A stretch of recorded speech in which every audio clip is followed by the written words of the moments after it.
All right, in the great wishes of trying to stay on time, let's start this afternoon panel. Good afternoon, my name is Jerry Kong. I'm a professor of law here at UCLA, a member of the Critical Race Studies concentration,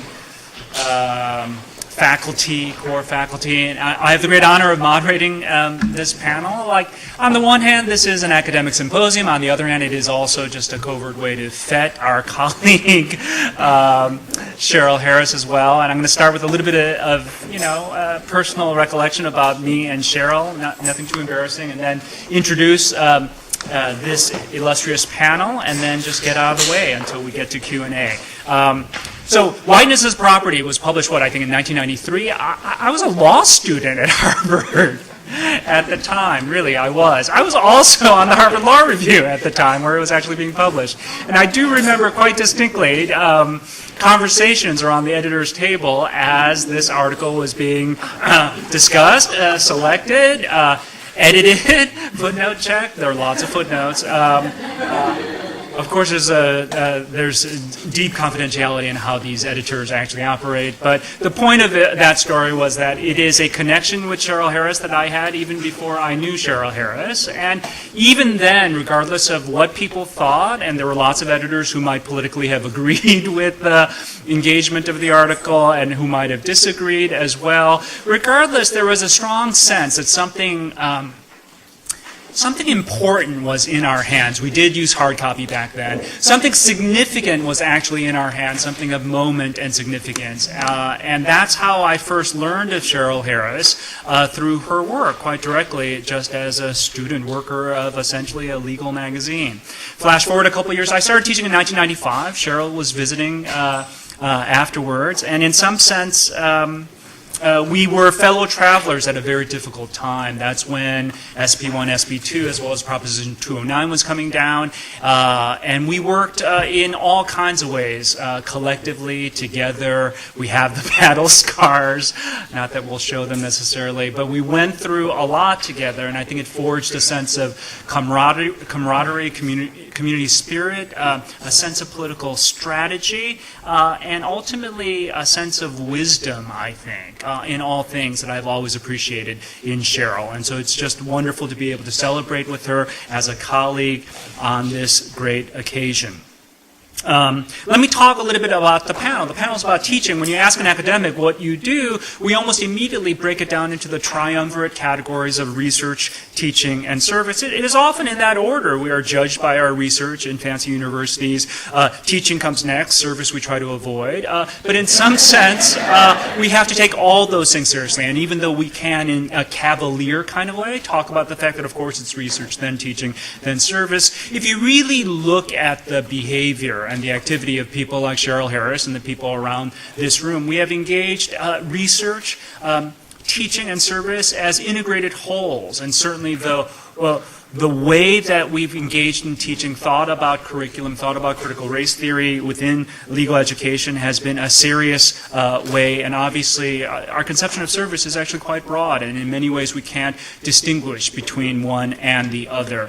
But we're going to focus on this panel about teaching, about Whiteness' Property and teaching, this fundamental thing that we do, even though we think of ourselves as scholars, we probably have greater impact actually through the teaching that we do, through the channel of our students that might go on for generations. And so we're going to be thinking about teaching in multiple disciplines as well as multiple sort of subject matters even within the law school curriculum.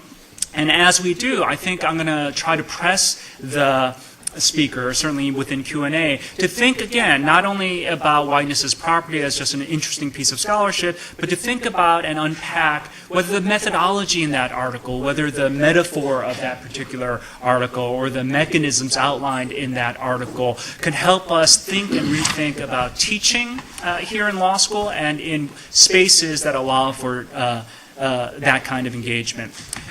With that, let me just introduce the panel, and I'll just introduce everyone in the order that they'll speak, and then get out of your way. I really hate long introductions that just reread stuff that's in your glossy brochures you can read, so I won't really duplicate what's in there. First up will be Danny Solorzano, who is a professor at the Education School. He's the professor of social science and comparative education. He just told me he's now got an associate dean position on equity and inclusion, among other things. They just feel your pain. They just feel your pain. He has done tremendous amount of work in importing critical race theory insights into education. And if you look at his profile, just the simple breadth of his teaching, ranging from LA County Juvenile Hall, Cal State, to UCLA, including winning the Distinguished Teaching Award, reflects kind of a depth of experience and thinking about teaching that actually very few among us, even though many talented teachers exist in this room, can actually match. He has taught and communicated to a really broad set of people about issues that he cares about obviously passionately. So I wait eagerly for his thoughts on critical race pedagogy and the role that whiteness as property plays in it. Second, we'll have Sumi Cho, who's a professor of law at DePaul. She teaches critical race theory, has done lots of work on employment discrimination. She too has been a fellow traveler.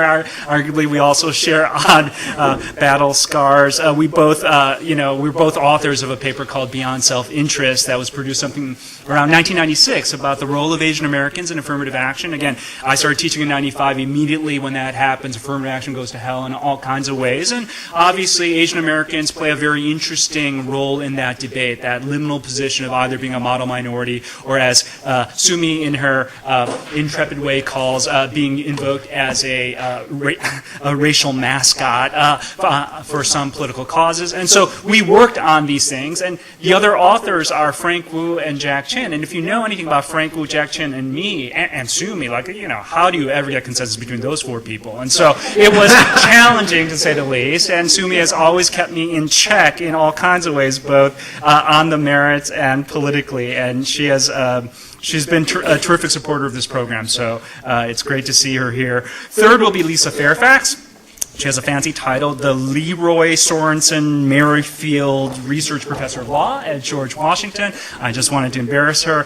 She teaches corporations as well as securities regulation as well as contract. She's, the #1 leading scholar on topics including board diversity. And in truth, it is what it is. There's a slightly small intersection between folks of color, certainly folks of color that I like, and corporate law research.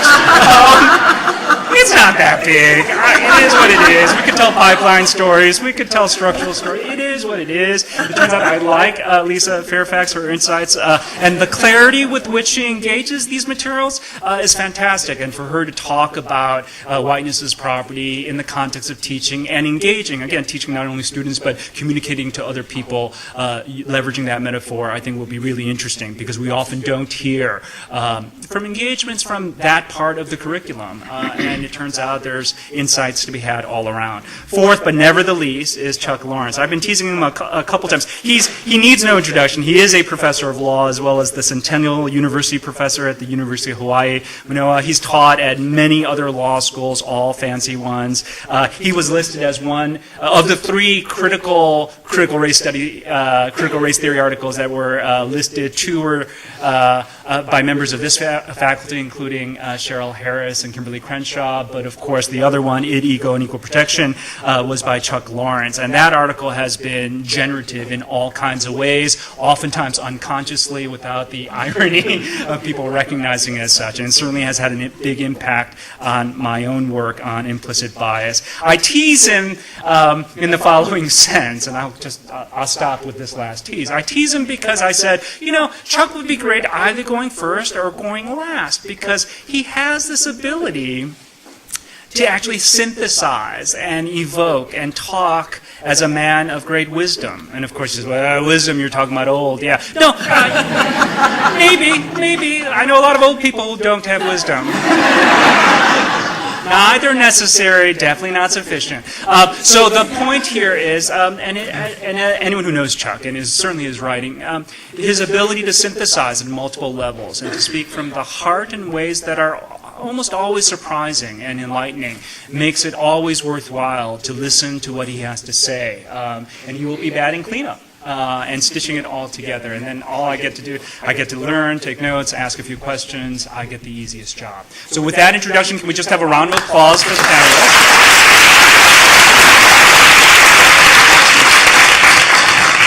We'll start with Danny. Thanks, Jerry. And I want to thank Devin, too, for inviting me to be on this panel back in the spring.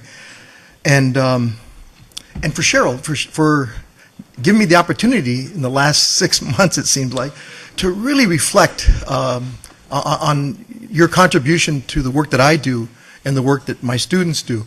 And so I want to thank you all for that.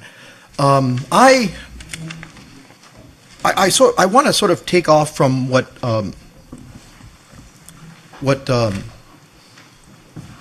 Devin said yesterday. Devin started us off last night with, he started with 1993, the year that the article was published, Whiteness as Property. And then he went through and talked about all the different things that were happening in 1993 and all kinds of different parts of our lives. And it was an amazing section of his speech last night, his talk last night. And I thought about this too, and I thought about, what does 1993 mean to me? And 1993 is the date that I came in contact with critical race theory. I was actually, the summer of 1993, I was in East Los Angeles College Library reading Chronicles of Higher Education, the old issues of the Chronicle of Higher Education. And I came across this June 1993 article that basically said, the title was, Critical Race Theory Questions the Role of Legal Doctrine on Racial Inequality. And as I read that, I realized that it was an interesting article, and two things happened. There's a quote here that said, these scholars, who are known as critical race theorists, have for a decade been producing startling analysis of racial inequality. I had no idea what this was, right? And I thought I should know because I'm in ethnic studies, race and ethnic studies. At the time I was here at UCLA as a faculty member, but I really didn't know this work. So I do what many people, and two things happened. I realized when I read this short piece, maybe 1,000 words or so, I realized that this was really important. But I also realized that it was familiar. There was something about this work that was familiar to me, and I think part of that had to do with my own training in Chicana and Chicano studies and African American studies. And I think that really brought me to this space in 1993. And I do what academics do. I asked my chair for some release time. And I spent, remember 1993, I spent a lot of time here at the law library, pre-internet.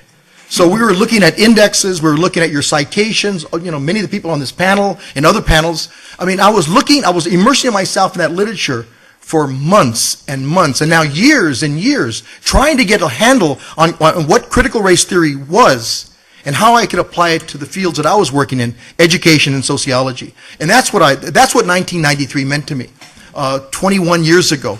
And so that's where I want to start. I want to talk in this particular, in the 15 or 17 minutes I have, I want to talk pedagogies of, I say that pedagogies of race and racism are the teaching, learning, and curricular tools, I'm sorry, I messed up here, are the teaching, learning, and curricular tools we use to engage students in understanding and challenging race and racism in history and in the everyday. And so that's what I'm going to begin with, and I'm going to give you a couple of cases. I'm going to start with, actually, I had planned when we talked earlier in the week, I had two cases set up, but I'm actually going to focus on just one of the cases. And the case is a redlining case in South Central East Los Angeles, circa 1939. And so, and the question that I'm asking is, how are the HOLC, Homeowners Loan Corporation, residential security maps, and appraiser descriptions in South and East Los Angeles connected to whiteness and whiteness as property? That's really, that's how I'm going to engage us in a conversation. And so, for those who don't know, the Homeowners Loan Corporation begins in 1933. It was created by the federal government to assist in the refinancing of small home mortgages in foreclosure during and after the Great Depression. Sound familiar, right? The mid-2000s in our recession here. It also, in 1935, the Federal Home Loan Bank Board asked the HOLC to look at 239 cities in the United States and create residential security maps and appraiser descriptions to indicate the level of security risk for real estate investment in those cities. And so here are the maps, right? And I'm going to, I'll drill down in a second. But basically what you have here are the appraisal forms that are attached to these maps. And so what you have is these forms that are filled out by appraisers who went into these communities, right, in South Central, East Los Angeles, and basically describe those communities in various ways, as you'll see in a second. And I'm going to focus on a couple of those communities for the purpose of this presentation as a case study. They're labeled, this one is D52 Central Avenue District. And so this is the 1939 map. Los Angeles, South Central Los Angeles, this is this long sort of corridor here. There's a couple of things that we can talk about later, maybe things like color lines that exist in LA during this time and probably still exist. And one of those color lines that's really clear here is Alameda, where whites are on one side of Alameda, blacks on the west side of Alameda. And so this is one of the areas that I'm going to be sharing with you, one of the districts, the Central Avenue District. I'm also going to look at Watts, District 61 Watts, and I'm going to put this in context. My grandparents, my maternal grandparents, grew up on 52nd and Centrals, so they knew this area. We grew up in this area. My parents, my maternal side, grew up in South Central Los Angeles. So and right during this period, 1939. And so here's how they described. Here's how the appraiser described the Central Avenue District. He said, or she said, this is a melting pot area of Los Angeles and has long been thoroughly blighted. The Negro concentrations on the eastern 2/3 of the area. Population is uniformly of poor quality, and many improvements are in the state of dilapidation. This area is fit for a location for a slum clearance project. That's the words they were using to describe that community and the people in that community. Why is it not moving? Okay.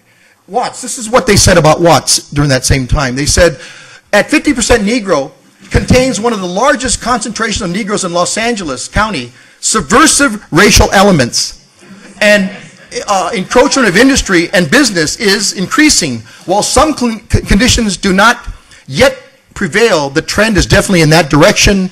The area is thoroughly blighted. Let's move over to East Los Angeles, where I grew up later in life, and where we're going to look at two of these districts, the Elysian Park and Dogtown districts, which are just east of downtown Los Angeles. It's called Dogtown for a number of reasons, but one of the reasons is that that's where the LA City dog pound was. And so hence they call the neighborhood Dogtown. It still has that name. If you drive down Main Street or Spring Street just east of downtown Los Angeles, you'll see DT, as the young people sort of put on the walls, meaning Dogtown, and that's the neighborhood.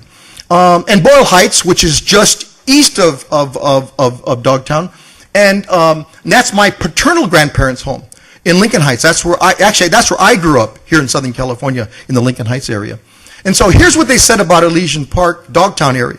They said that within walking distance of Civic Center, Los Angeles, this is an extremely old area which was never highly regarded and is now thoroughly blighted. A part of it known as Dogtown is where a typical Mexican peon district. Although there are a few old, fairly presentable homes which are still in the original ownership, the area as a whole is dilapidated and inhabited by highly heterogeneous and subversive population. Again, the language, the discourse they use to describe this community.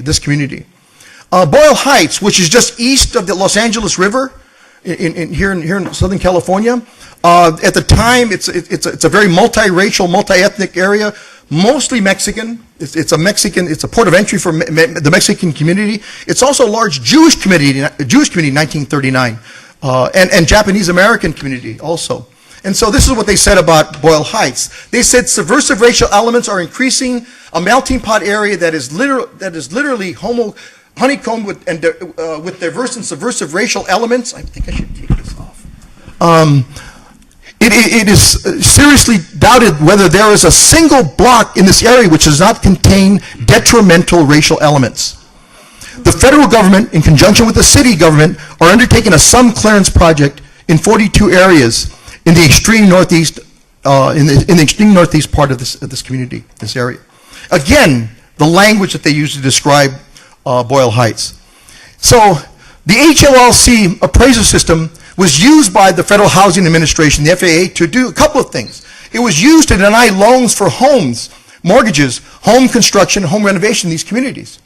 That's what it was used for. That's what you see when you read the literature, the historical record about what this was used for. This is what it was used for. It was also used to influence the lending practices of banks in the area. And you can see how they're reviewing the community and how hard it would be for them to get loans for mortgages, one, loans to fix up their homes, and clearly loans of any other kind as a result of the way they were being described as a community and as people in that community. So I say that if whiteness is the kind of property or asset that has monetary worth, then one of the ways of protecting that property or asset is to keep people of color in their place. In their own neighborhoods, to segregate them, and I put parenthetically here, and maybe it shouldn't be parenthetically, and make them feel it is their choice, right? And so I think that's one of the things that these HOLC maps and appraiser descriptions, this is one of the roles that they play. Why is it important? I argue that these residential maps and appraiser descriptions, and there are many, many more. I just gave you a hint. We can go through different communities here in Southern California, circa 1939, and you'll see the same language to describe communities of color. These were tools of an ideology to justify and maintain, I would argue, the impoverished conditions in these segregated neighborhoods, to poor services in these segregated neighborhoods, and I think really importantly, poor schools in these segregated neighborhoods. Because the same descriptions of the community in these appraiser reports is the way in which the literature, the social science literature, was describing the community and the students in those communities as well. And unfortunately, we still hear the same language in 2014 from scholars who are describing our communities and describing the students in our communities. And so I'm going to wrap this up by bringing our colleague, former colleague, Robert Carter, to this space. He really influenced my work in so many different ways. Robert Carter was one of the chief architects of the NAACP legal strategy that led up to, included Brown, and subsequent to Brown. He was an amazing scholar, a legal scholar, and I've been studying his papers at the Library of Congress. But he said this in 1988, and in fact, he actually said something similar in 1968 in the Michigan Law Review, but I'd rather use this quote from Professor Carter, Judge Carter. He said, the NAACP lawyers erred. He's talking about himself. He said, the lawyers did not understand then how effective white power could be in preventing full implementation of the law, nor did it realize at the time that the basic barrier to full equality for blacks was not racial segregation, a symptom, but white supremacy, the disease. Are we focusing on symptoms or diseases? We always ask that question in my seminars. Are we focusing on symptoms or diseases? And so I would argue that we have to keep engaging in dialogue and sharing our pedagogies. And I really mean that. I think we have to share our pedagogies across disciplines and across fields, especially pedagogies of race and racism, pedagogies that unmask and challenge white supremacy, white privilege, and whiteness as property. Thank you.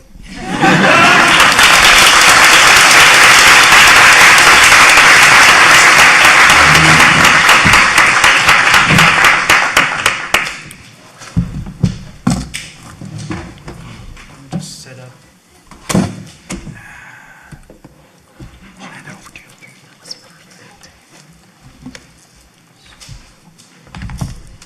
So this is you. Thank you.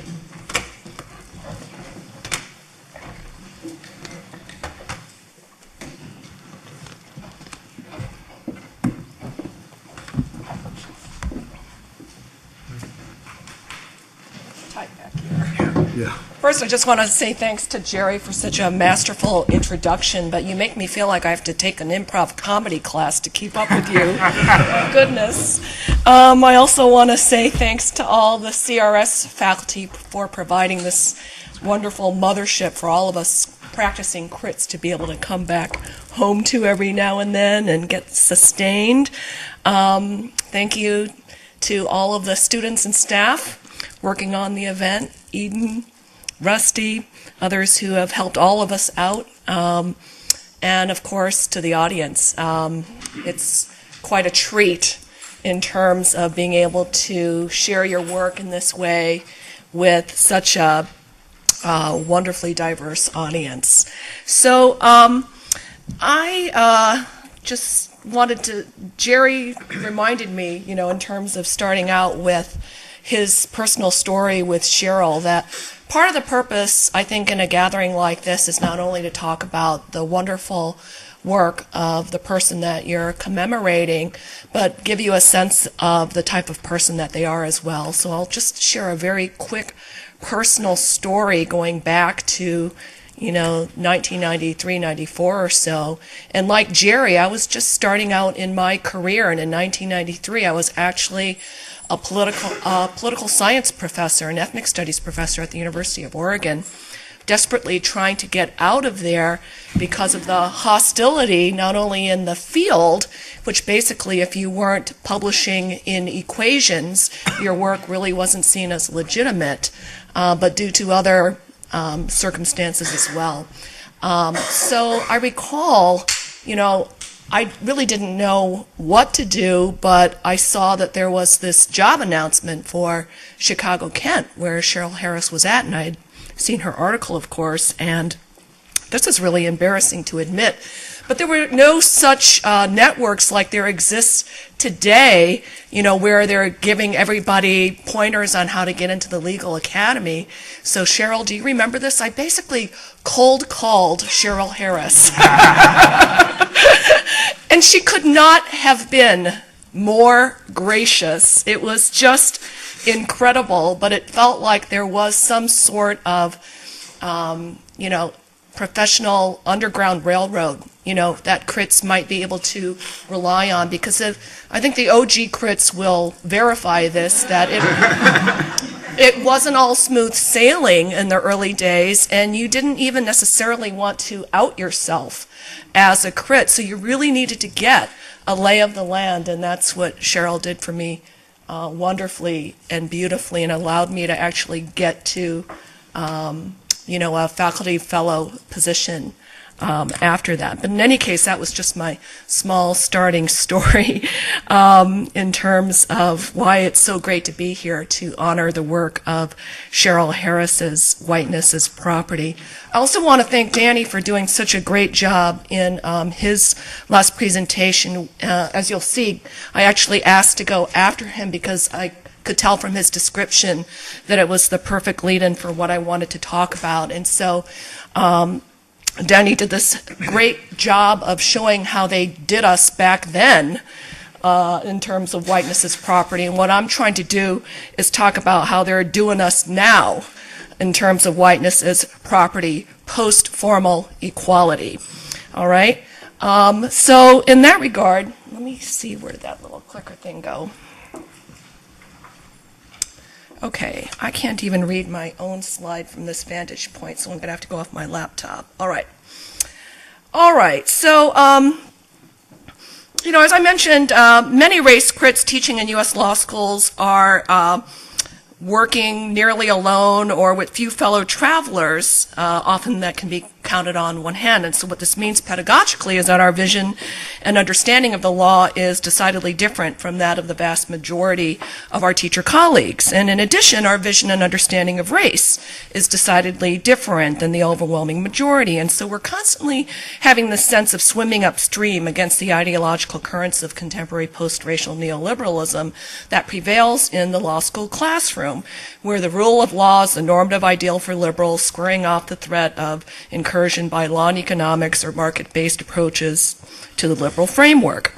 But reflecting on our task for today to talk about teaching Whiteness is Property in the classroom, I would actually say on reflection it's harder today than it was 20 years ago, even though it was newer then, due to the changing context in legal education. The era of law school austerity has produced an institutional culture of quiet backlash, where the ubiquitous conversations and convenings on the crisis in legal education produce an unarticulated conservatism where educational policy and race are concerned. The bottom line is paramount. Diversity is a faded luxury from the flush go-go decade of the aughts when law school enrollments hit record numbers, etc. Debt-burdened law students are advised to avoid critical anything courses or identity anything courses in favor of bar courses or more skills-based courses, promising a practice-ready training to enhance the law school's bottom line bar passage and job placement rates. So, what happens, is that we face these unique pressures as critical race faculty teaching under these conditions. People have talked about hearing that students don't want to have a course that has race on it on their transcript, or critical race theory, racism in the law. Talk of declining enrollments in favor of bar courses or skills courses, and that there are fewer students of color, even in states where there aren't things like Prop 209, and that those that are there may feel under pressure to perform this kind of post-racial identity. So what are we left with in terms of some of these trends? Well, we see often a de-emphasis on theory and scholarship, all right? The rise of interdisciplinary group-based work emphasizing technical skills and away from the kind of artisanal lawyering. This is some of Bill Henderson's work talking about the changes in legal practice, away from the Cravath model, so to speak, and the valorization of what they call experiential learning, which is often about, these kinds of apprenticeships outside of the classroom. There was a recent article in the New York Times by David Siegel that was kind of a flashpoint, what they don't teach law students, lawyering, which one blogger characterized why law schools aren't doing enough to raise corporate profits.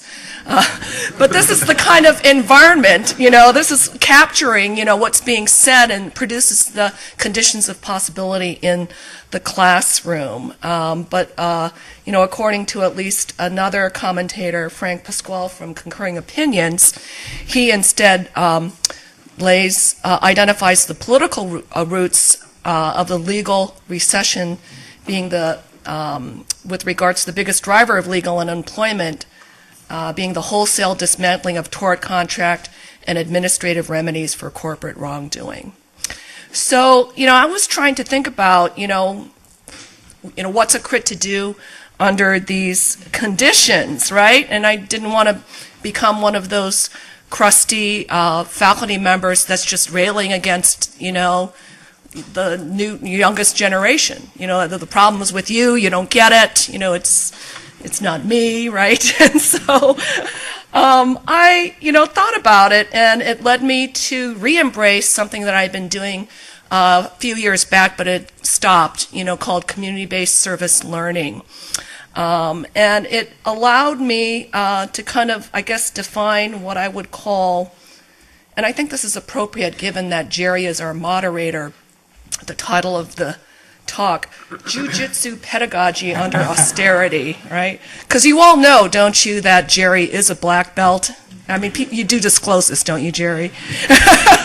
And what is it? Rampant stereotyping. Okay, so I'm lying. You don't have a black belt? Never said that. Never convicted. Look it up. It's in a scholarly publication. Okay, so Jiu-Jitsu Pedagogy Under Austerity. So basically, trying to take the energy, Jiu-Jitsu refers to the art or technique that manipulates an opponent's force against himself, right, rather than confronting it with one's own force. As this kind of, imagine the person in white is Jerry here, right, and then you just kind of through the steps twirl them around when they're coming at you until you get them on the floor. All right. So I wanted to think again about, thanks, Devin, for laughing at that, community-based service learning in this way. How is it that we might use it to take our opponent's energy and redirect it, right? Because we know that there are all these reforms being demanded of legal education that may be a product of neoliberal restructuring of both legal practice and law schools. Okay, and so I thought, how might we be able to convert some of these talking points about what we're supposed to be doing in the classroom for student and community benefit?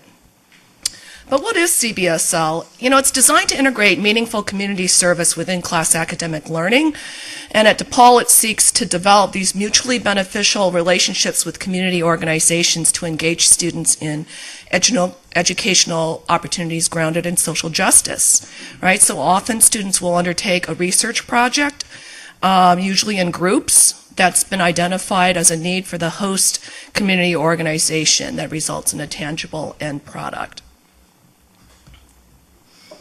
Okay. And so, you know, here's the jujitsu, that you take the emphasis on, oh my gosh. This isn't that. Wow. Okay, so I am like really behind here. Okay, we'll just skip ahead. You didn't even, isn't that, now it makes so much more sense, doesn't it? Like the guy in white is Jerry, right? I'm not used to this. Anyway. I'm making an effort. Okay. Yeah, because I got to go back between this and then this, and because I can't read it from this vantage point. All right. So, thank you, Jerry. So, what screen are we on? Yeah, all right. So, yeah, we're trying to take the opponent's energy and redirect it and convert these talking points. And how do we do that? So, for example, you know, you take the concept of group work, which, you know, cynically could be seen as trying to prepare students for this low-paid outsourcing of legal jobs, and try to convert it to thinking about group work as partnering for social change. Okay.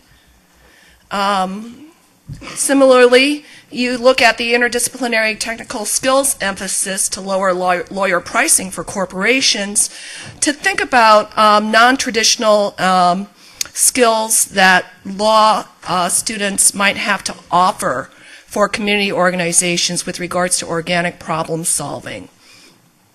Okay.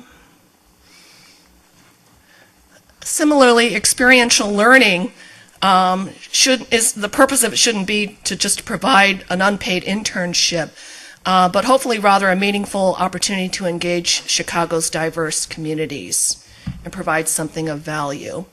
Okay. All right, so, you know, real or imagined opponent, maybe you don't buy into the ways in which this is all, you know, a product of, you know, some sort of neoliberal restructuring. That's fine. But I will say that when I taught CBSL in the past, it was a little bit harder sell for a variety of reasons that I can't go into now because I probably have about 20 more slides to go, but that's all right. Okay, and so it is easier now, ironically, under the conditions that we are facing with the so-called legal crisis. And so what's CRT got to do with it? Well, I've actually used Whiteness's property as a key link between the inside and outside classroom learning with these CBSL projects. It provides this analytical bridge between law and society, and it offers 3 substantive functions, I would say. In terms of the substantive work, it illustrates the mutual constitution of race and law. I don't know what happened to my, anyway. The mutual constitution of race and law, the materiality of race, and it seeks to counter neutrality in its foundational concepts. I'm going to skip into, you know, what I mean by that and hope that you understand generally what that might refer to so that I can just share with you a little bit more about the CBSL project on tax increment financing.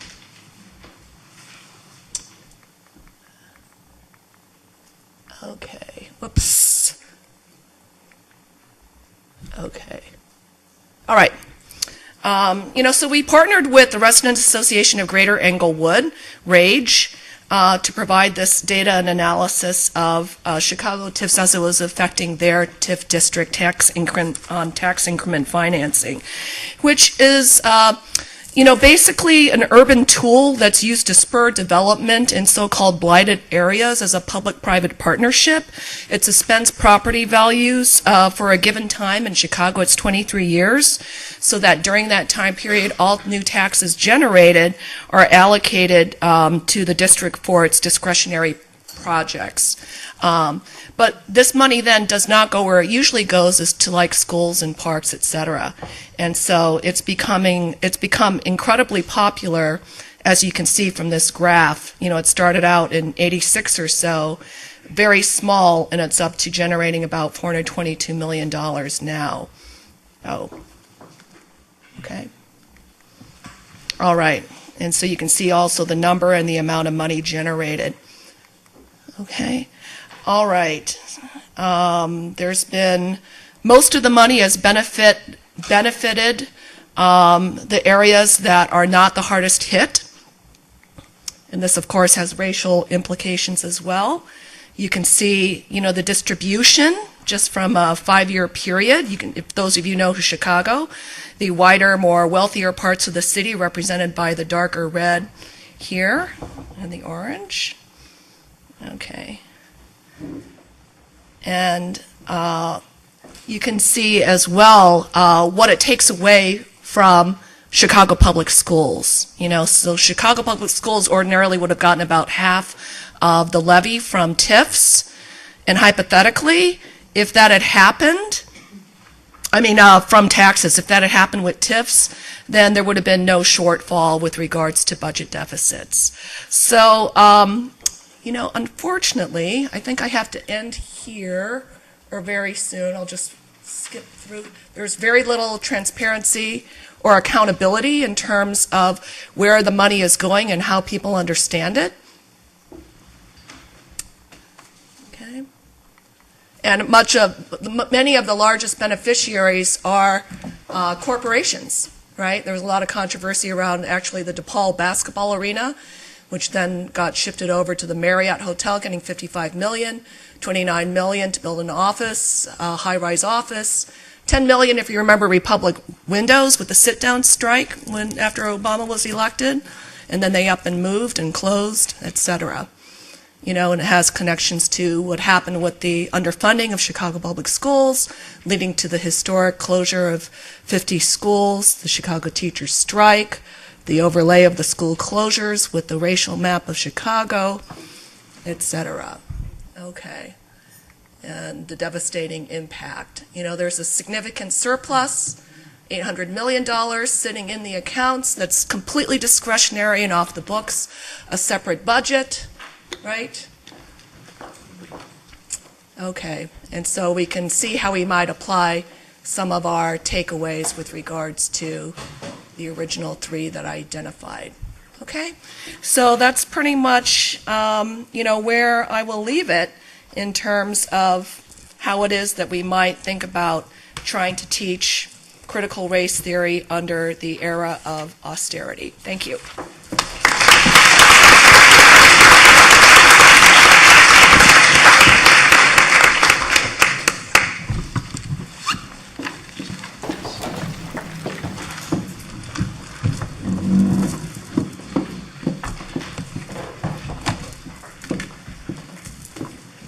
So, I'm Lisa Fairfax.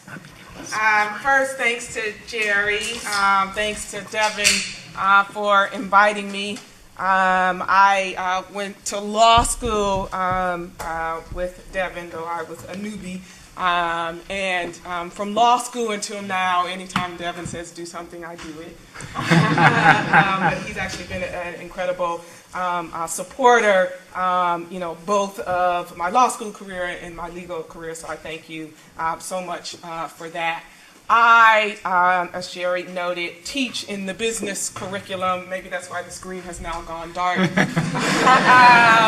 I teach courses like corporations, securities regulations, corporate governance, so I'm sure it's pretty clear to all of you guys why I am here talking about whiteness as property.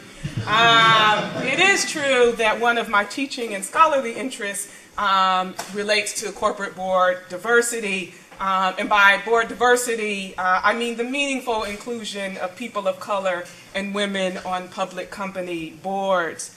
And so, in fact, I have thought a lot about the ways in which the ideas that are articulated in Professor Harris's Whiteness as Property are useful frames for considering the issue of board diversity, both with respect to my teaching and scholarship. And I actually think that they're useful in a number of different ways. I'll highlight 3 of them here. The hope is, the first is in helping to kind of define and in a different way the board diversity problem. The second is to reshape our thinking regarding how we should view the current status quo of the corporate board and the current nature of the remedies we use to shift that status quo. And the final way is in raising concerns about the current embracement of market-based rationales for advancing the promotion of board diversity. But first, I should start by saying the real question here, at least for me, is how do I, a black woman, teach to a class of, generally speaking, almost all white men about this question of race as it relates to corporations in a way that will resonate and help their understanding. And I will say, a part of that I think is this usually is something that I do in an upper level course, so I've already taught them corporations and proved to them that I actually know what I'm talking about. But more fundamentally than that, it is very helpful to have an article like Professor Harris's that is actually persuasive on its own merits. To have an article full of footnotes, like we laugh about them, but for some people, footnotes are a currency in a language that they appreciate and embrace. And so to have an article with those footnotes that supports the ideas being advanced is quite helpful. And third, like it or not, it is incredibly helpful that it was published in the Harvard Law Review. Let's just be real. That is also a currency of its own, a stamp of legitimacy that helps in the dialogue and discourse. Could I talk about the article if it were published somewhere else? Absolutely. It stands on its own merit. But is it easier to talk about the article when it comes with the badge of honor of the Harvard Law Review? Absolutely. So that, I thank you for in my teaching. So first, with respect to defining the problem, Professor Harris uses, of course, the 1896 Plessy case to illustrate the fact that whiteness was viewed as a valuable property. In so doing, she quotes actually from one of Plessy's attorneys who talks about the property value in white being self-evident. And according to that attorney, one of the key indicators of property value, being white as kind of self-evident was the fact that 99/100ths of the business opportunities are in the control of white people. Today, more than 120 years later, what's the state of the control of business opportunity? I give you 2 indicators. 95% of CEO positions at Fortune 500 companies are held by white people. One study shows that at the end of 2013, the number of black CEOs at such companies dropped from its peak of 7 in 2007 to 6.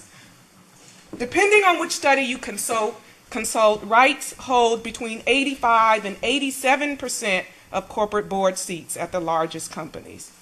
A recent Fortune 500 study showed that African American male directors hold 5.3% of corporate board seats, African American women hold 1.5%, Latino males 2.4%, Latinas 0.7%, Asian American men 2%, Asian American women 0.4%. That is the state of play in terms of some of the highest realms of corporate power in the U.S. And you should note that the statistics are deceiving and potentially over-inclusive, and that's because they mask the fact that people of color, particularly on corporate boards, tend to hold multiple board seats in a way that white people do not. And that means that actually the sheer number of people who are holding the board seats is less than what the numbers and percentages, when you look at them, would suggest. To be sure, of course, at least with respect to people of color and women on boards, there has been kind of definite improvement over the decades. For example, of course, we've gone from a situation where there were no women or people of color on boards to the current environment where the vast majority of corporate boards at major companies have at least one woman or at least one person of color. So about 93% of boards have at least one woman, 87% of boards have at least one person of color. However, there is no doubt that there's a problem. People of color, women of color are underrepresented on corporate boards when compared to their percentage in the workforce and in the population. The evidence shows that in the last couple of years, there has been relatively stagnant growth in this area of board seats. That is to say that the percentage of seats held by women and people of color has remained about the same for approximately 5 years. So as one commentator points out, despite decades of efforts, there is at best stasis in terms of women and people of color who sit on boards. That's a problem of equity and fairness. I would also submit that the fact that white males continue to basically have a stranglehold on key indicators of business opportunities and economic success could be viewed as a reflection of the continued value of whiteness as property. So that's the first thing I do, that is encourage my students to think about the problem from that lens. Second and related revolves around our understanding of the status quo and the potential reforms. Professor Harris explains that one of the legacies of whiteness as property and one of the legacies of our refusal to completely dismantle it in Brown was that, quote, the status quo of substantive disadvantage was ratified as an accepted and acceptable baseline. That is, inequalities became enshrined as a neutral norm rather than the illegitimate result of legalized racial segregation. Of course, this idea spills over into the business world so that we are taught to view the existing board structure as acceptable, legitimate, and a neutral norm. From this perspective, the value of Professor Harris's work is that it helps challenge these teachings about what is normatively appropriate.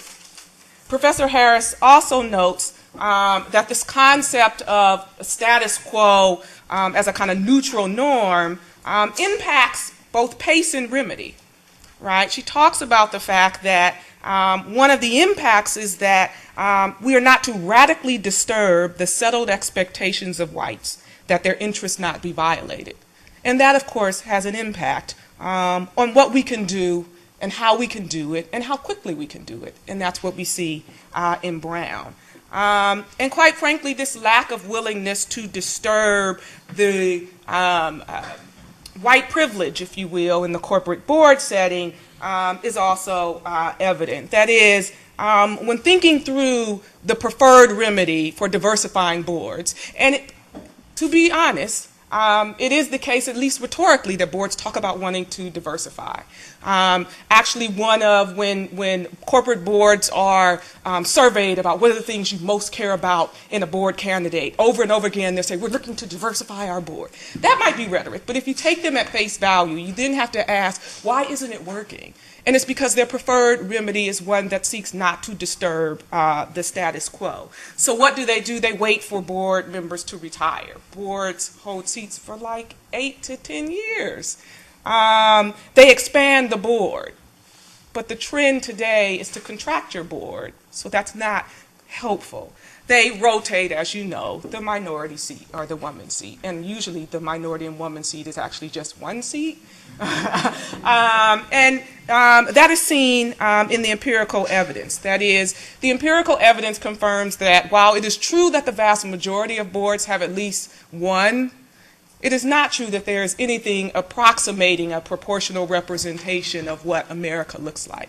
That is, boards having people of color and women on them in multiples is quite rare. Some boards have 2, a few have 3, very, very few have 4, and I'm still looking for the board that has a majority. So what's the pace? Slow. What's the remedy? Very restricted. And a lot of hand-wringing over not disturbing what is a legitimate board structure that has worked for so long. So I think I use Professor Harris's work, and it's quite useful in thinking about why that structure is so and why we settle on the remedies that we do without looking more broadly, particularly in the U.S., because quite frankly, in other countries, right, the idea of quotas for board diversity, particularly as it relates to gender, has gained traction, and there are some companies that actually impose quotas, and as a result, their diversification efforts have taken off. If you mention quotas in the corporate setting and the board setting, you might as well just walk away. Finally, I have been, both in my teaching and in my scholarship, fairly critical of so-called market-based rationales for supporting board diversity. And by that I mean the effort to encourage corporations to diversify their board by encouraging them to think about directors as having an impact on their bottom line. The reason why you should seek out women and people of color is because it's going to enhance your profitability. It's going to make you more effective as a board. It sounds very good, right? Both it sounds very good from a practical matter because people are saying, look, the whole moral, just do the right thing, it's not working, right? We have to shift to a different rationale. People also say, look, these are business people. We have to speak to them in business terms, right? It sounded like, so at first I was kind of like, I'll just lay low. Let's see if it's going to work.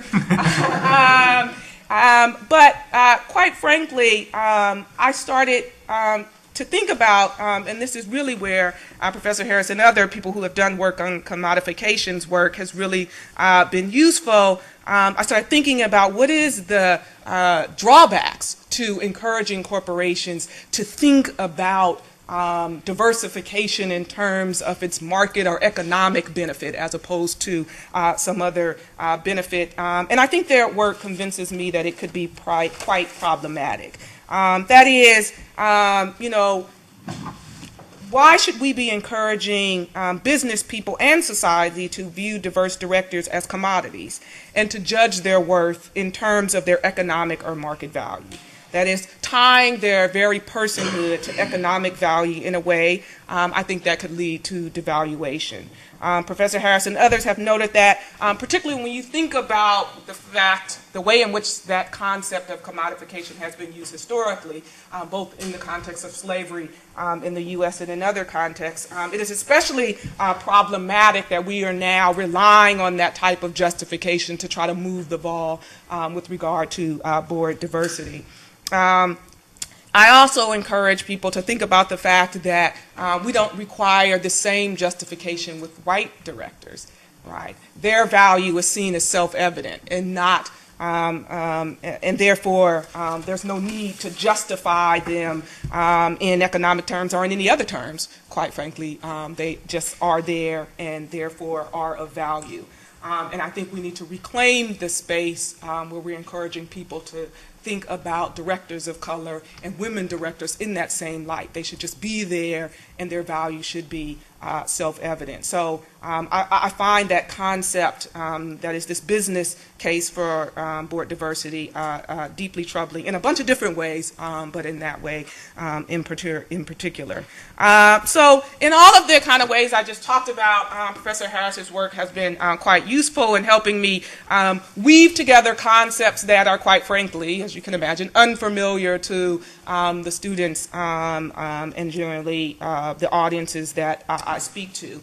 I'll say one last thing. I am so excited to look out at this audience and see the diversity in the audience. And so excited to be on this panel and see the diversity on the panel. Quite frankly, it's usually the case when I go to conferences that the panel is all white, except for the few of us.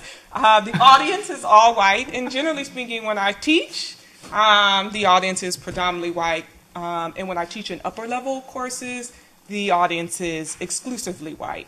And here's the thing. I know we like to hate on the corporation. But we need to reflect on the fact that if it is the case that the people who are teaching in this area, the people who are writing in this area, the people who are learning from this area, and then the people who are counseling in this area are all white, that can't be useful for our discussion in this area. It can't be useful in terms of us seeking to transform this area. So I often find that people of color, women, and black women in particular approach corporations in subjects like that either with a sense of spurning or fear. And I would say, and this isn't just because I want you guys in my class, that at the very least we need to think through whether that is the appropriate teaching mechanism for us as colleagues in this space. So,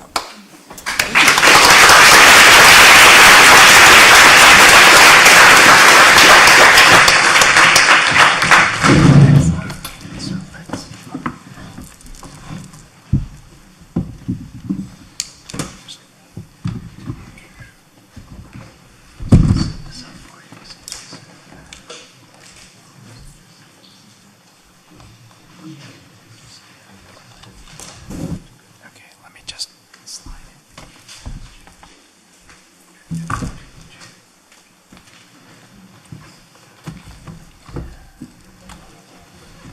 All right.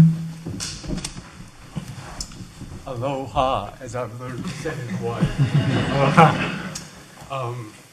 I want to do as each and every person has rightly done to thank not only Cheryl and Devin, but all of you who have put this institution together at UCLA to be a place for us to come to and heal and hear each other.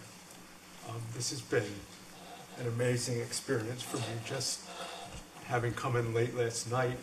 I missed all the brilliance of Kimberly and others the night before, but just to hear this morning's panel and the people who have gone before me. I speak as the OG of the OG, the old guy of the old guard. You know? So that now that that our lovely Derek has passed on, I may be the OG of the OG. And I know Cheryl and Kimberly and all of these brilliant, brilliant people from the perspective of an older brother who looks at their work with the kind of pride I just cannot in any way express. I wrote tenure letters for people and said, this is going to be a canonical piece, and they made me a prophet. So I'll go on. So this is about whiteness as property and my teaching. Harris begins this brilliant, by now canonical piece by introducing us to her grandmother, Alma. Fair-skinned with straight hair and aquiline features, Alma passes so that she can feed herself and her two daughters. Harris tells us of Alma's daily illegal border crossing into this land reserved for whites, returning home each evening, tired and worn, laying aside her mask, re-entering herself. She says about her grandmother, no longer immediately identifiable as Lula's daughter, she could enter the white world, albeit on a false passport, not merely passing, but trespassing. In this powerful metaphorical narrative of borders and trespass, of masking and unmasking, of leaving home and returning to re-enter oneself, we feel the central truth of her theory that whiteness is property, even before Harris begins her lesson in critical theory.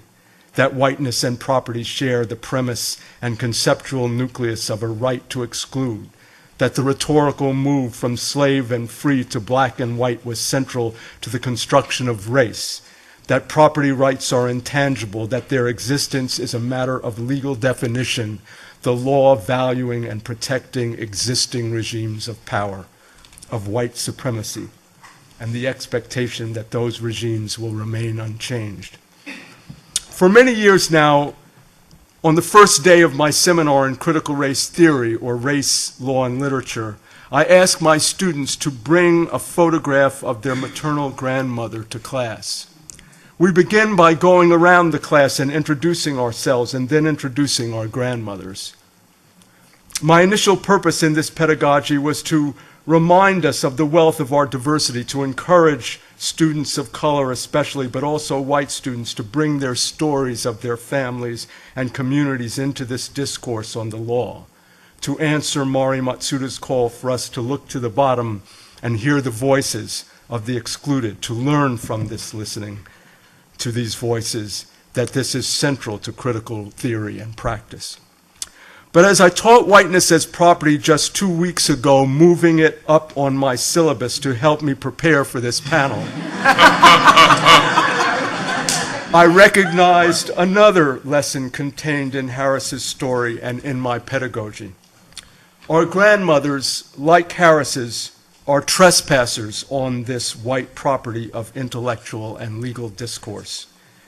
They cross this border without the appropriate papers of qualification and merit signified by admission to the academy or the bar. The rules define them unqualified, deem their voices and experience irrelevant, deny them identity, status, and access. And if our grandmothers do not belong here, how have we come to belong? How have we managed this border crossing? Have we been granted access because, like Alma, we are no longer identifiable as our grandparents' daughters and sons? I ask my students to tell me about a time when they felt as if they were passing. If Harris's grandmother's story of making herself invisible feels familiar to them, and if the law now forbids the white-only signs and the formal rules and practices that required Harris's grandmother to pass, why does our experience feel like passing? Harris teaches that although the court in Brown condemned legalized segregation as inherently unequal and rejected the property right of whites in officially sanctioned inequality, it, quote, failed to expose the substantive inequality in material terms produced by white domination and race segregation. De facto white privilege not mandated by the law remained unaddressed. Brown ratified and reified the status quo of substantive inequality and sheltered white expectations of race-based privilege. The transition from old to new forms of whiteness as property is achieved in this legitimation of substantive inequality, settled expectations of relative white privilege. When people of color come to the academy, a place where these inequalities are institutionalized and rationalized, we trespass on white property. Our presence violates settled expectations that the status quo of white privilege will not change. But now that the law has abolished formal segregation, fair skin, straight hair, and aquiline features are no longer the only disguise that renders us invisible and allows us to pass.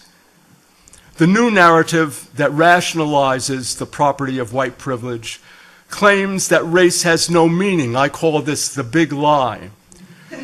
White supremacy requires this new version of the old story because anti-racist movements have achieved significant successes in contesting the narrative that justified racial domination by the slaver's lash and the colonizer's gun. The master's method has shifted, if only in emphasis, from domination to hegemony. But the Hegemony Project must enlist the minds and voices of some of us who are racially subordinated. If we think about Harris's metaphor of passing and trespassing, it can help us to understand how the new colorblind post-racial narrative seeks to seduce and enlist us in white supremacy's new hegemonic project. Come join us, it calls. No need to look white like in the old days, although it might help if you bleach your skin or straighten your hair. All you need do to gain access to the new white property is join us in the racial project in helping us tell the big lie. Pass, cover, assimilate. Do not speak of structural and institutional racism. Do not teach that whiteness is property. Cheryl teaches in her work and her life example that we must engage in open and notorious trespass. We must bring our full selves, our parents and our grandparents, our politics to these places that would deny us access to racially constituted property. Last spring in my seminar in Race, Law, and Literature, one of my students, Kahikina de Silva, a Hawaiian student, wrote a reflection piece responding to an article of mine that I had them read called Critical Race Constructions, Racial Identity as Political Speech. She writes, last weekend, a Kanaka Maoli artist from Maui, who is also a student at University of Hawaii, organized the painting of a community mural on a section of the plywood wall fronting the construction at our campus center. Over 100 students, faculty, parents, keiki, and community members helped create the stunning outline of Mauna Kea and populated the painting with our ancestors, Papa, Wakea, Ho'okukani, and Hau'oloa, and their Taro people descendants. Included in the mural was a section covered in blackboard paint, with the understanding that the public could participate in the artist's purpose of opening awareness and communication by writing comments in response to the work. Yesterday, I joined this group of Kanaka, which had already grown well past 200-person mark, not to paint, but to rally in protest of the university's decision to paint over the blackboard section, which had by then included the statement, quote, UH cannot be a Hawaiian place of learning while leading the destruction of our sacred mountain. This is in reference to the 30-meter telescope that's being built on the most sacred site in Hawaii, Mauna Kea. In response, we chanted, prayed, spoke of free speech and the kuleana to hold landowners like UH accountable for their actions. We signed a petition demanding a public apology and urging the university to walk with us in creating a university truly dedicated to open discussion, even in controversial issues. And we put on our sidewalk chalk to work, writing messages of aloha aina on the mural, the sidewalks, and the courtyard in front of the university offices. The number and sentiment of those that gathered in opposition to this institutional silencing of an all too muffled narrative was truly inspiring and reminded me of the value there is in gathering the tellers of such marginalized story, if for nothing else than to find the reassurance that we are not crazy, that we are not alone. The events that led to the protests had the makings of a constitutional law professor's dream fact pattern for a First Amendment exam question. State action, prior restraint, public forum, content discrimination, government as speaker, time, place, and manner.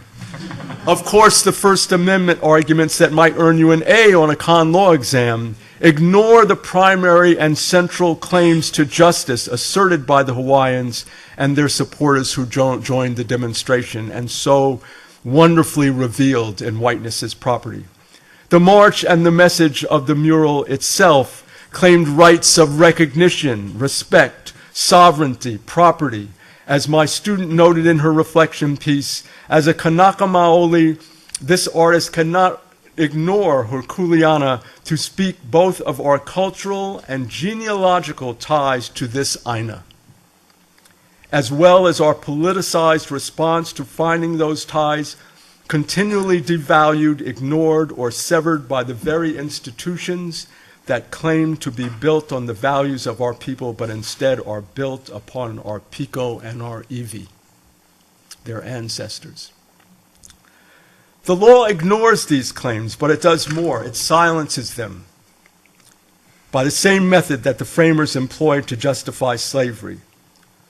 The law begins with the premise and assumption about the justice of existing title and property, including the title to the proposed location of the telescope, the title to the property upon which the demonstrators sought to place their message, and the morality of ownership and dominion over a living being, the mountain itself.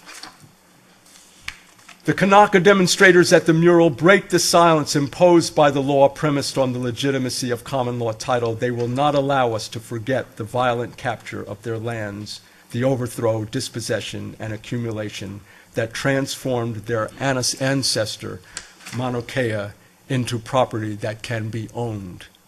They talk back to the state's time out of mind narrative that tells us things were always this way, that keeps us from imagining things could be different. Last year, Maury and my daughter wrote and directed a play titled I Too Am Harvard. The play is based on interviews that Kimi conducted with 60 of her fellow black students. She and a group of her friends produced a multimedia project to publicize the play and posted it on BuzzFeed. The photos and the video show black students standing, holding whiteboard signs depicting racist encounters they've experienced at Harvard. A Times article described the play and the multimedia project as intended to highlight the, quote, microaggressions directed towards Harvard black students. The Times article frames I Too Am Harvard as a dubious response to white students' racial slights or microaggressions, implying both smallness and the injury is done by one individual directed at and insulting another individual. To frame the student's performance in this way joins the narrative that sees racism as individual intentional injury. And the injury here is described as unintended, misunderstood, a faux pas, the ignorance of a white student who hurts the black student in some minor way. I want to suggest that we should read the voices of these students as racial performance or art that talks back to the contemporary narrative of white supremacy and engages in open and notorious trespass on white property. Harvard responds to a narrative, I Too Am Harvard responds to a narrative that constructs blacks as not of Harvard, as not belonging to the community of the best and the brightest. The play and the students who perform in the play, who appear in the Tumblr, must narrate and perform in order to talk back to the narrative that says they do not belong here. They must perform race as bright, articulate, clean, and familiar with the intellectual and academic discourse that we identify with Harvard. In the play and the Tumblr, they perform all of these attributes in their speech, analysis, and references to elite intellectual discourse, symbols and signs that signify Harvard. At the same time, they must resist and challenge the neoliberal narrative that denies structural and institutional racism. The liberal assimilationist narrative offers them the opportunity to pass, assimilate, to be thought of as not like other black people. The narrative invites them to participate in the defamatory construction of black folks by treating their excellence as exception. I don't think of you as black. The invitation to pass, assimilate, be not like most black folks requires them to remain silent about the structural and institutional racism that relegates most blacks to conditions of poverty, prison, and miseducation. The play and the Tumblr do this by performing narratives that place the students' articulate brilliance side by side with the continuing presence of the vitality of racist beliefs about them and their people. This is done with scenes and signs that narrate, perform encounters with white students on campus, and show the ways those encounters project a racial screen on their bodies. The signs and scenes also described their own responses. So I want to give just one explanation of this in the next. Yes, all right. So this is a scene from and then I'll close, a scene from this play. This guy, Rod, is speaking, and this is the actual voice of one of the people that Kimi interviewed. We had this big cocktail party, and one of the old grad's wives was there. When I say old, I mean this guy's wife was like 70. I cringe. I was in full black tie attire. While I was pouring myself a glass of champagne at the bar, she came and she took the champagne out of my hand. I was like, "Excuse me?" And she says, "Oh, I'm sorry. Was that not for me?" Yup, she thought I was working. She thought I was the help. You know, I don't know. I think she said something like, do you want a glass of champagne? And she said, "Oh, yeah." And I introduced myself and did the whole nice to meet you thing, blah, blah, blah. But honestly, it took all of my power not to throw up my hands in anger and disgust. I think it's moments like that that are really, really fucking tiring, you know? I tried to tell the other members in his club about this, and they would say, "Oh, yeah, man, that sucks." But it's different, though. It's different to, like, say, "Oh, like, that sucks, that's unacceptable." But, like, you don't have to deal with this on a daily basis. In the post-racial narrative, the clueless white alumni's wife makes a mistake. Why take offense? Why not just correct her? His dilemma, the student's dilemma, her gesture communicates her construction of black men as obviously only suited for service, as intended to serve her. Does he ignore the gesture and absorb the injury he feels? Does he politely point out her error and allow her to excuse herself by saying, "I did not realize that you were one of us, one of our exceptions to the received rules that blacks are only fit for service"? This response requires his abandonment of his pride for his father or grandfather, who may have been servants. This choice requires him to remain silent about the structural, institutional, and ideological racism through which her white privilege, and more importantly, Harvard's white privilege, is maintained. Or he can break that silence and make a scene expressing his anger, lecturing this white gathering on racism, but that would allow the white audience to confirm their suspicions about black folks. He doesn't belong here after all. So this bright young man tells Kimi his story, and Kimi writes it into a play. I Too Am Harvard narrates these encounters with white folks not just as microaggressions, hurtful remarks, or slights hurled at her and her black friends. Rather, she experiences and performs them as narratives that construct her people as other. We need to see your ID, your SAT scores, hear your articulate speech, because blacks don't belong here. Of course, if you can prove with your ID, your SAT, your articulateness, and biracial identity that you are not like them, if you will pass cover, if you will hand us your papers that allow you to cross this border, then we stand corrected for our mistake. And certainly you can't complain for this small mistake, this unintended slight or ordinary, if rude, behavior. Once you have shown that you are not like them, once you have denied your relationship to them, we will admit you. You too can be Harvard. Of course, this offer of admission, like passing, like Cheryl's grandmother, requires black students' silence, requires that they not speak of the continued ideology into institutions and structures that injure their people, requires them to deny their own people and participate in their own continued oppression. Instead, Harvard students in the play stand at the back of the stage in Trayvon hoodies as a young black woman at the front of the stage sings Strange Fruit. They say, "I too am Harvard, and I too am Trayvon" at the same time. I want to belong to Harvard, but not a Harvard that continues to participate in ideological, institutional, and structural racism. The play and the Tumblr break the silence of coerced assimilation. These narratives do more than give voice to individual students. They tell a story. They refuse to participate in the narrative that asks them to deny their relationship with Trayvon and the folks who are not at Harvard. I too says, "I am here to speak for my people, to represent." as an advocate, a freedom fighter, to demand that Harvard confront its own history, privilege, and identity that has always had black people at its center. This was Langston Hughes' meaning when he wrote, "I am the darker brother. I too sing America.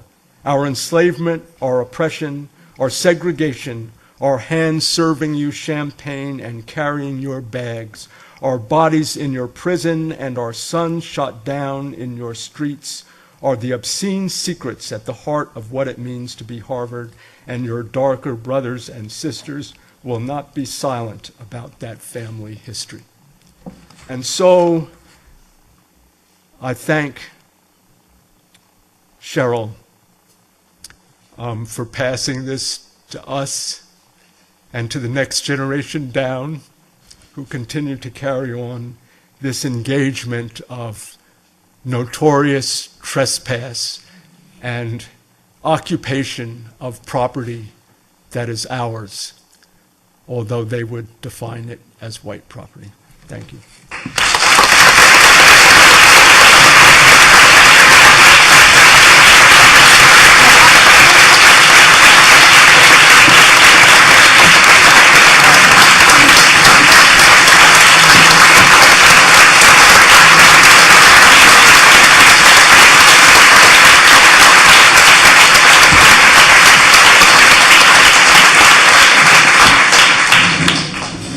So that, my friends, was worth the price of admission. Although you might be trespassing. So look, we have a half hour, and you've been patient. You've had compelling speakers, and so it's been actually very easy to listen to these compelling thoughts. I thought it would be useful for us to talk just a little bit, and then to have people engage us in a greater conversation. And thankfully, we have about 25 minutes. There's so many things to talk about. I'll just take some moderator's prerogative to, I guess, ask some questions. And I like to ask hard questions. So here's what I have of the panel. Here's what I want to try to understand. When people hear about whiteness as property, I'm just going to be blunt about it. No one likes to read law review articles. It's a very long thing, and all law review articles, right? A lot of footnotes, there's a lot of context, a lot of history. When I ask people about whiteness as property, because we're referring to it, they're immediately gripped by the title and metaphor, whiteness as property. And we talked about over and over again, right, different ways in which that metaphor, technically I guess it's a simile, it's not whiteness is property, whiteness as property, but I'll use metaphor. That metaphor drives a whole bunch of insights, which makes us think about different things. Like, it's not only whiteness as property, but it's property as being race, right? Property as whiteness. That's what Danny was talking about. It's also thinking about notions of trespass in a particular kind of way. And so it gives us physicality and a sense of materiality to race that I think is really interesting and potentially useful in conversations. And so it's this metaphor that I think often carries the biggest payoff. And I wanted to actually press on that a little bit more. When you think about whiteness as property in your teaching, and you can base it off of your comments as well as other experiences, is it principally the metaphor of taking seriously something like race, whiteness, as actually property, like your phone that you might lose or leave behind? Is that the principal advantage? Or could you say it's the methodology of the article that whiteness as property represents? Because the methodology, and we're talking about starting off with a compelling narrative in a particular kind of way, working through history in a way that, again, that kind of interdisciplinarity, which might seem a little more familiar now, was way more novel back then, including its engagement with actual doctrine, which made people force themselves to think about, again, traditional doctrinal aspects of what it means to call something, say, real property. Do you think it's metaphor, methodology, or even concretely just actual mechanism? Like if you're thinking about reparations and you're thinking about stuff and property, who has title to stuff, right? Which is, again, who has title to land after conquest? And so I want to hear just a few more thoughts. And what I'm trying to provide are these categories that I've invoked over and over again. Is it the metaphor that you think is the biggest pedagogical payoff? Is it actually the methodology of her particular article, which included narrative, close engagement with history, as well as the actual doctrine, which again was was much more novel back when it was published? Or is it the actual mechanisms by which property flows at the level of title, sheet actions, adverse possession, right? Thinking about it at that level. I want to hear what you think is the most useful aspect of Whiteness's property. Is it the metaphor? Is it the methodology? Is it the mechanism? Any takers? Oh, I'm going to call on Sumi. Well, I was trying to work this through, and that's why I find that very helpful question. And I think it's similar to the questions that attended the commemoration of intersectionality, right? Is it a theory? Is it a methodology? Is it a heuristic? And so what exactly is it? And I think in many ways it's different things to different people. Mm-hmm. But for myself, I do try, I was thinking this very thing. Is it really that it provides this sort of substantive illumination that you might categorize as mechanical or metaphorical? And yes, it does do that in really helpful ways. But to me, it is also methodological, right? And I didn't want us to miss that part of it insofar as I feel like, people talk about things being mutually constituting all the time. But I think that when Cheryl broke out Whiteness's property, it provided us with this great illustration of that laid the groundwork for others now to look at things like sovereignty, federalism, Khalid Muhammad's great book on crime, etc., so that we can take these categories that actually end up being foundational legal principles that tell the lie of law's neutrality, to say at the bedrock of those foundational legal principles and the ways that we organize ourselves and the stories we tell about constitutional democracy, at the bottom, so many of them are always already racialized, racially contingent. So. But then do you lament the fact that, and maybe these articles have already been written, do you lament the fact that there aren't more articles published in the Harvard Law Review called Whiteness as Liberty, Whiteness as Equality, Whiteness as Due Process? Well, I think that what's great about thinking about Cheryl's work and many of the canonical works, so to speak, we should think about them as an academic infrastructure, right? And the ones that come after may extend the original insight and theory and build upon them, and maybe slightly detour or deviate.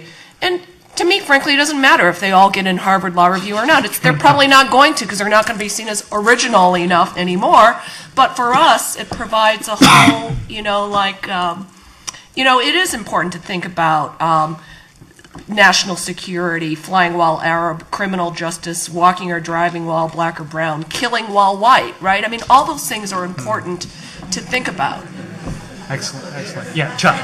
Yeah, I think that you're always wonderful at seeing these categories, Jerry. But I sort of feel like that actually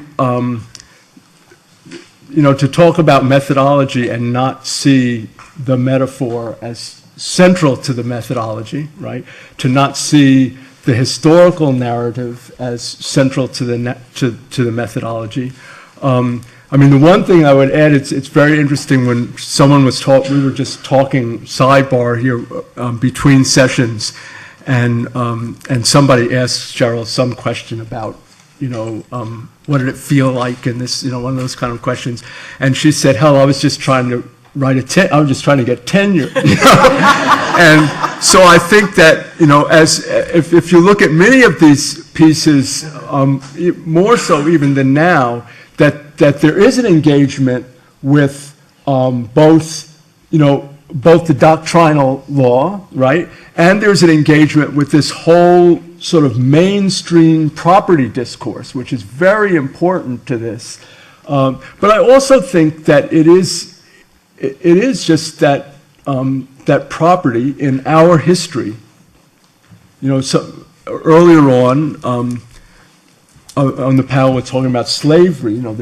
That in our history, this the propertyness of black people, in the history, and when I talked about Mauna Kea, taking this thing that's somebody's ancestor and turning it into property, you know.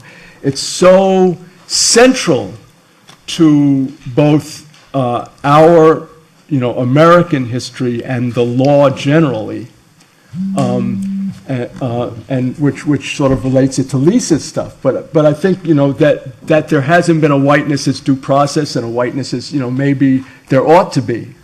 But I don't think they would be as important as this recognition of whiteness as property, because property is so central to all forms of subordination, you know,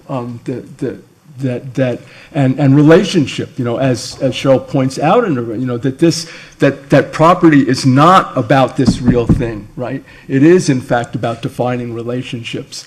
So I think that it isn't surprising. I think that is really what makes it important, you know, what it's really about, and that all the rest is really the methodology, the metaphor is what's so central. And when I teach it, I find that exactly what allows people to get through the length and depth of the article, my students, is when you can really get them from the beginning to think about the feeling experience that this metaphor invokes. You know, that they've been there, you know, they know the places somewhere. And then they want to learn, you know, then they want to figure out why is this like this? And they'll wade through, you know, all the stuff, you know, all the footnotes to Radin and all that stuff, you know. So I want to make sure that Danny and Lisa get a chance, and then we'll take questions from the table. Yeah. I mean, I guess I would agree. I mean, you have to agree with Chuck, could you not? But, you know, I think it's the combination. I think you can't separate them. I think the power of the passing story and that storytelling as a part of legal discourse, coupled with the metaphor, but coupled with the genuine engagement of legal doctrine. Like, I think you separate those things, you don't have a powerful article. And I also think that there is something to the power of property and conceptualizing the idea of white privilege and the benefits that flow from that as a form of property interest that has been protected. I think resonates because of our history and because of our current conception of property, and particularly when you're thinking about it from a business perspective and our, you know, staking out territory and kind of the economics associated with that. I think it resonates. So I actually think you cannot separate them, and, you know, I think the real meaning of the piece comes together because of all three of those things. And the last thing I was going to say is I think whiteness as liberty, whiteness, actually I think it wouldn't work, you know, first because they would be like, okay, we've seen that before. But there is something to the power of the property that makes it, that kind of speaks to who we are as a nation and what we have done with property and how we have manipulated it. Danny. Yes, I'm going to bring it back to the article and bring it back to pedagogy. I mean, there's a footnote in Cheryl's article where she's using Andrew Hacker's work. She's using Andrew Hacker's, this thing called The Visit. And I'm not sure if any of you read The Visit or used The Visit in your classrooms. But basically, it's a story about how, what he used in his classrooms is that you know, this person comes into, meets this white person and says, you know, we made a mistake. We made a mistake in that tomorrow, I think it's tomorrow in a week or something like that, you're going to be black. But we're willing to compensate you, and we have enough resources to compensate you.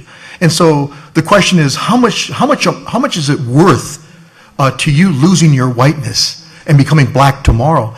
And what Hacker talks about, he talks about how, you know, they'll put a monetary value on what it means to lose your whiteness. And I think is a really powerful pedagogical tool to engage students around this. We don't often ask the other question. You know, what would it be, I mean, to come to blacks and say, or Latinos and say, tomorrow you're going to be white, what would it cost? I mean, that's another part of this pedagogy I think we can engage in. The second thing is that, you know, I'm going to read just a part of a skit. You know, in putting this together, it's been 6 months that I've been really thinking about this article over and over again. I have pages and pages of notes Thank you, Cheryl. And in the end, when I finally had to make a decision, when Jerry called us and said, you know what are you going to talk about? I finally then had to say, this is what I'm going to talk about. But I had so many things I wanted to talk about. But relative to that hacker, I kept thinking, I kept looking for examples. And I often look for examples in humor and comedy, in other spaces. And I found Chris Rock's Black and Blacker skit, right? And there's a scene in that skit, or the HBO special, I should say, where he says, there ain't a white man in the room that would change places with me. None would change places with me. And I'm rich. That's how good it is to be white. There's a white one-legged busboy in here right now that won't change places with my black ass. He's going, no man, I don't want to switch. I'm going to ride this white thing out. And so, I mean, we can use Hacker, and we can use Chris Rock, and then I think we can use this event that took place, I think, over the last week or so in Ohio, with this couple basically they mixed up the sperm, and now she has an African American, a mixed race young daughter. And now we're going to have the same question about it. What is it worth to her now that she has this black daughter? And part of the compensation she's asking for is to move out of that, which she says is an intolerant area in Ohio, and move to a much more diverse area. But she's asking for the court to basically give her the money to move into this new community. A community, she says, really doesn't welcome her with her new baby. So I know people have been patient, so let's take questions from the floor. I think there's microphones for a reason, so if you could, we'll take that first question, but can you run up here? I actually, Professor Kong, really appreciate your question. And I appreciated the panel as well, because you all engaged with the property part of the title, each of you in different ways, so I really appreciated that. But I want to go back to your question. I think the methodology is really important, because this particular methodology functions as content. It was a dialectical, historical, materialist methodology. It's one we don't see very much anymore, and it spoke to it was the intervention that Professor Crenshaw talked about last night. That's why it was so powerful. So I want to throw that question back out, and not just to the panelists, but also to the room, and maybe to Professor Harris, because I think it's really important. And I want to learn from it. I want to be able to use it and learn from it as a legal person. So yeah, and if other people have views, and certainly if Cheryl has views and wants to engage, but I mean, we'll let Peggy Radin have a shot at it, certainly. Yeah, I have a view. Maybe I Can you go to the microphone just in case people are recording? I know that people can hear you, but. Okay, so my view is, I've agreed with the last comment, by the way, but my view is what makes us even think that this is metaphorical is another critique that Cheryl had, which is reification.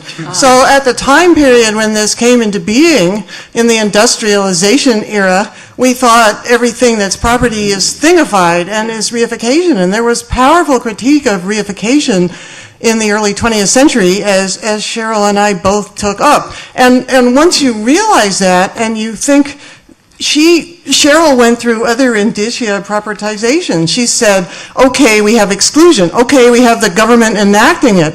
Okay, it's a social structure. It's not thingified, but it has these other indicia. So I think the whole idea of thinking of this as metaphor is sort of demeaning to what it was.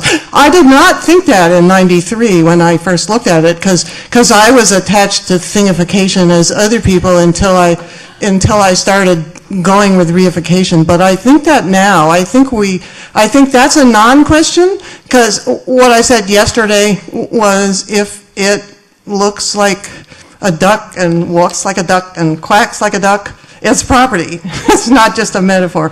And so that's all. I think we should, I think she proved that that it should be thought of as property. And that's all I wanted to say about But that. the only complexity, I think, is that in some ways people are making ironic trades off of the fact that there's thingification. What I mean by that is even if Right. the article takes it down Right. and says it's not about thingification, Right. and that we're committing reifying errors, nevertheless, the reason why someone may be in corporations or sec reg Right. might understand it is because, oh, it's a thing. And so Right. maybe there's an ironic or critical embrace of That's the- right. Cheryl critiqued commodification as well, because part of the subjugation, it began with blatant overt commodification and the reproduction of black bodies to make more commodities to be part of the chain of production. And it didn't just go away when it went underground, so to speak. So she did the critique of commodification as well. Yes, absolutely. More questions? Yes, right here. So I'm a professor in English at LBCC, so I'm not in the law field, but all of this has been really phenomenal information for me, especially because I teach my classes my composition courses under the theme of race and social inequality in America. And so my question's more directed at Lisa.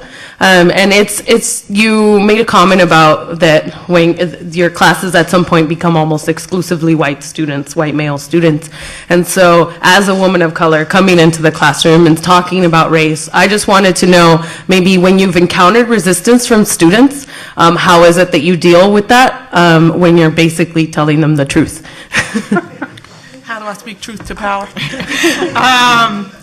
So the interesting thing is when I entered the Leaderville Academy, I was, at least I thought, relatively young, so I thought I had to have glasses. I didn't wear them. Now I actually need them, so that's, but one of my biggest fears, actually, especially teaching in the corporate space, was being disrespected by students, because actually I went to Harvard Law School and I saw my black professor being disrespected by students, and what he didn't appreciate was that the behavior that the students were engaging in was reserved exclusively for his class. And so when we finally had a discussion with him, we, the black students, had a discussion with him, and he was kind of like, what's going on? And we were like, no, you need to understand. The reason why we are upset is because they don't do this in Dershowitz's class. They don't do this they do this in your class. That is, come 15 minutes late and walk in front of you and sit in the back and make smirky comments and, you know. So that was like, oh my gosh, I can't let that happen. So, you know, what to do? And everyone was saying, you got to like act tough. At the very beginning, got to act tough. You come in with a suit. So I always wore a suit. I didn't have the glasses. But here's the thing. I can't do the tough thing. That's not really actually me. And so I do what is me, which is humor. I actually crack a lot of jokes. I'm very much interested in sports. I do a lot of sports analogy. And what I have discovered is, while it is true that generally speaking, I get a row of white guys with their hat turned backward in the back at the very beginning with the skeptical, it doesn't last very long. And one of the reasons why it doesn't is because I'm teaching corporations and most of them have no idea what I'm talking about, and it's pretty evident within the second or third class. I think the other reason is because of my personality, quite frankly. I am who I am, and I legitimately am interested in teaching and am legitimately interested in students, and I think they feel that. And actually, it wasn't until I feel like my third or fourth year in teaching where I had a student who was particularly disruptive, particularly, in footnote 7 it says, I don't understand, like, not raising his hand. Like, I'm in the talk, like, well, and you know, the first time it happened, I was like, wait, what? And ultimately, what did happen is the students talked to him. And they came up to me and they said, Professor Fairfax, we want you to know that we're not going to tolerate that. And then he came to apologize to me. I'm just really, and I was like, whatever. No, that's not tough. So how you handle it, A, is to be yourself, to be who you are, to be true to your teaching, that is to convey to the students that you care about them and you care about the subject area, to know what you're talking about, actually, to understand your subject matter. Don't go in there half, flying by your seat. I didn't read the case today. I'm going to think, no. Know more than them and know more than them for many, many moons. You've got to come in there and everything they can say, you can refute. You got to be on your game. And once you do that, I think it's very difficult for them to challenge you. And I will also say that once I do that in the corporate space, it's easier for me to then talk about things that they don't expect to be talking about in corporations. And we just had a hypo in my corporations class about Ray Rice and domestic violence, and that's how I weave my stuff in, through hypos. And the class was incredibly receptive to it. And I believe one of the reasons is because they already knew me, they knew I knew my stuff, and they knew that these were issues that we're going to talk about here. Because I am very upfront about saying corporations is not for just white men. Right? Corporations rule and own the world.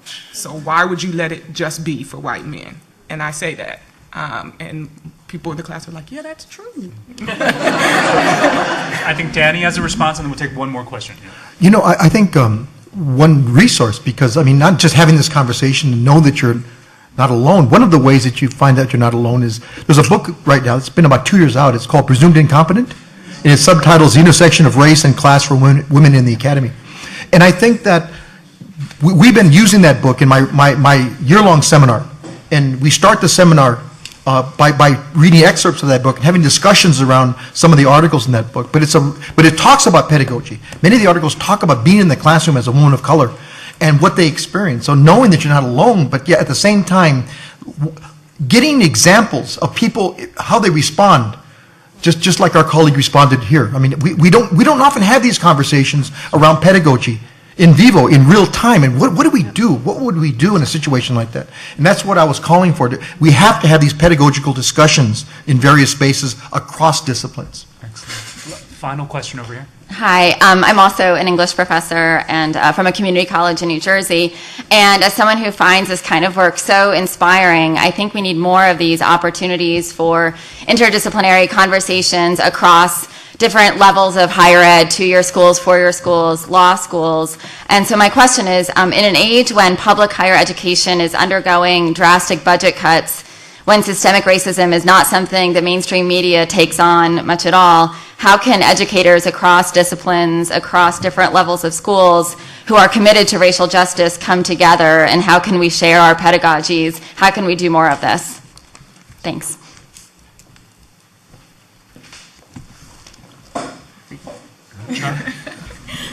Well, I think Sumi's presentation spoke to some of this. I think it's, I think the thing, as I was listening to Lisa talk, the thing that's both sad and discouraging, but also makes me feel good that someone raised this kind of question, is that is that so much is the same, that, when I remember when I was here as a visitor and the sage Kimberly Crenshaw was her very first year in teaching, that she came and there were a couple of, ridiculous guys in the back of the class doing this number, And so what's sad is that all of these years of demonstrations of competence, and they're still presumed incompetence. It's not like, you'll have some data to counter that, maybe people could have thought that when I started teaching and there were 6 of us, or something like that. But, now it's just outrageous.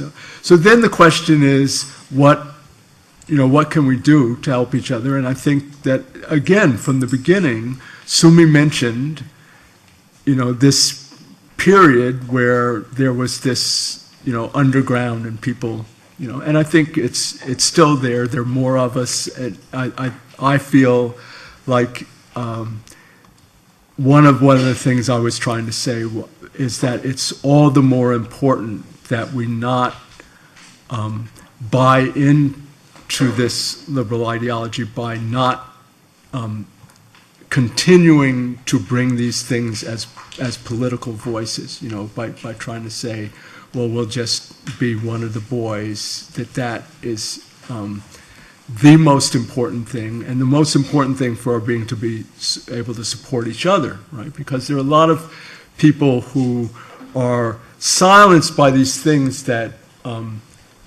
Sumi was talking about, that are now sort of neutral principles for not doing this stuff. It's not like but that's not what it's about at all.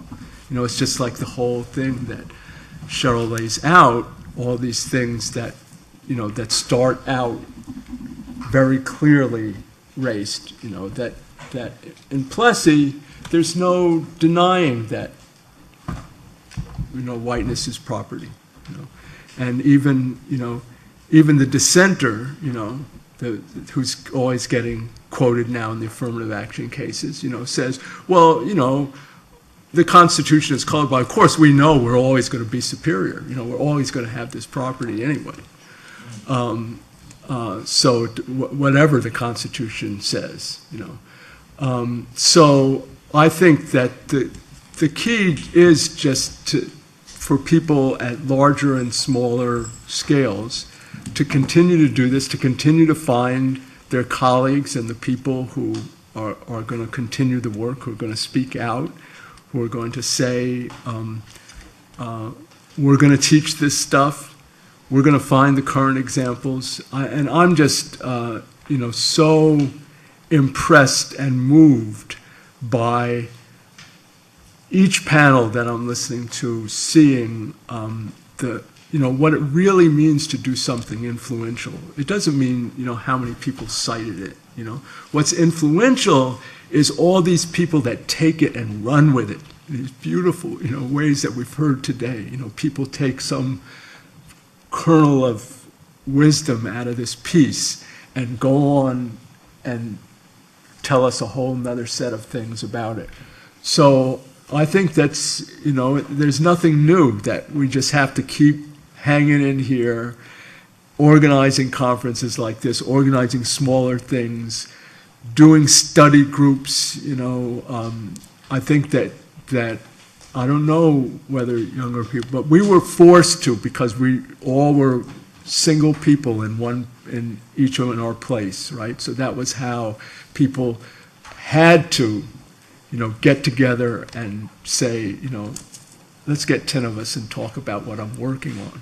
The only thing I might add, and since we have to close, is just the fact that, I'm going to borrow the metaphor that Sumi used about returning to the mothership. I mean, if anything, the critical race studies program here at UCLA School of Law, for better and for worse, provides the venue that we've just experienced. And the mothership was built. It was built by hands after struggle and fight. There's a lot of calluses everywhere. And although we celebrate, it was at a huge cost for all of us in all kinds of ways. It's always, of course, the prior generation that created the infrastructure for the next fight. But we built this, now I sound like a bad Jefferson Airplane song. We built this shit for rock and roll, apparently. No, but the point is, it is also something, we can't naturalize this either. You can never take it for granted. Every day is something that comes from our own struggles. And so for the next generation, roll up your sleeves and get your hands dirty. We built this. Let's keep it going. Thank you very much.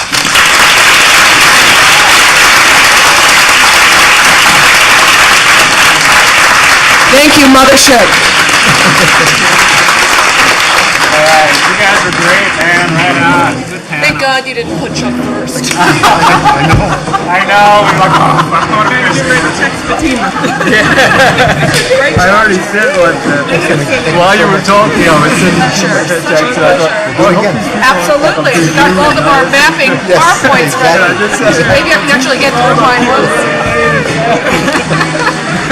The funniest thing is Fatima said when she went to